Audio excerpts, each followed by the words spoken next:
এরপর রাতে রান্নাবান্না একদম শুরু করে দিয়েছি। দেখো কি রান্না করছি, একদম শীতেরই সবজি রান্না করছি। তো চলো দেখিয়ে দিই, তারপর আবার আরেকটা কাজ আছে, সেই কাজটাও দেখাবো। চলো, প্রথমে দেখো আলু পেঁয়াজ কলি ভাজাটা করছি এবং সেটা কমপ্লিট, মানে শেষের দিকে। এখন এটাকে এখন তুলে নেবো। আর আলু পেঁয়াজ কলি ভাজা খাবে বরমশাই, এখানে ভাতটাকে গরম করে এইভাবে রেখে দিয়েছি। আর তার সাথে বরমশাই খাবে ডিমের অমলেট। আর আমি খাবো যেটা একদম রুটি, এর মধ্যে রেডিমেড রুটি করে কিনে নিয়ে আসা হয়েছে। অফিস ফেরার পথে কিনে নিয়ে আসছে। 3টে রুটি আছে, 3টে না 2টো, যাই হোক আছে রুটি, দুটোই আছে। তো এখানে রুটিটা আমি খাবো। আর আলু পেঁয়াজ কলি ভাজা বরমশাই না, আমিও খাবো। একদম দেখো অনেকটাই করেছি এটা। পেঁয়াজ কলি দিয়ে আমি রুটি খেয়ে নেবো। ভাতটাকে এবার তুলে রাখবো।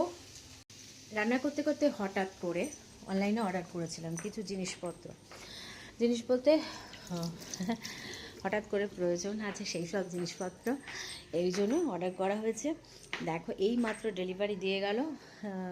তো এগুলোকে এখন ব্যবস্থা করে রাখতে হবে। আর রান্না আমার পুরো কমপ্লিট হয়ে এসছে। কি অর্ডার করেছি চলো দেখিয়ে দিই। এই যে 2টো আমুলের কাউ মিল্ক আছে, এই দুটোকে বের করে নেব। আর এখানে আছে হচ্ছে কি একটা ময়দার প্যাকেট, একটা আটার প্যাকেট, এই দুটো।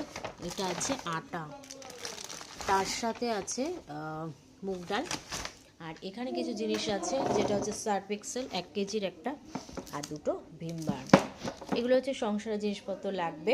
ব্যাপার হয়েছে কি, এখনই শীতের মধ্যে না সব সময় কি হয়, বাইরে বেরোনোটা সম্ভব হয় না, ওই জন্য এগুলোকে অর্ডার করা হলো। আর বর্মশা অফিস থেকে বাড়ি আসতে, তারপরে আমি বললাম না এগুলোকে অর্ডার করো, আমি একটু রান্নাটা করে নিই। তো জপাজপ করে অর্ডার করেছে। এখন এই দুধটাকে একটা গরম করব, করে রাখবো আগামীকালের জন্য। আর একটা দুধ ডিপ ফ্রিজে তুলে দেবো। তো চলো এই মাত্র এসে একটা দুধ আগে তুলে দিই। চলো এই যে এটাকে তুলে দেবো আর ওটাকে গরম করবো। তো এই হচ্ছে ব্যাপার। আর কি বলে, এই যে তুলে নিলাম। তো আজকের মতো ভিডিওটাকে এখানে এন্ড করছি। ভিডিওটা ভালো লাগলে প্লিজ একটা লাইক করে দিও, কমেন্ট করো, শেয়ার করো, আর সাবস্ক্রাইব করতে ভুলো না। চলো এখনকার মতো টাটা, কারণ আমাকে দুধটাকে গরম করে রাখতে হবে। তো চলো টাটা।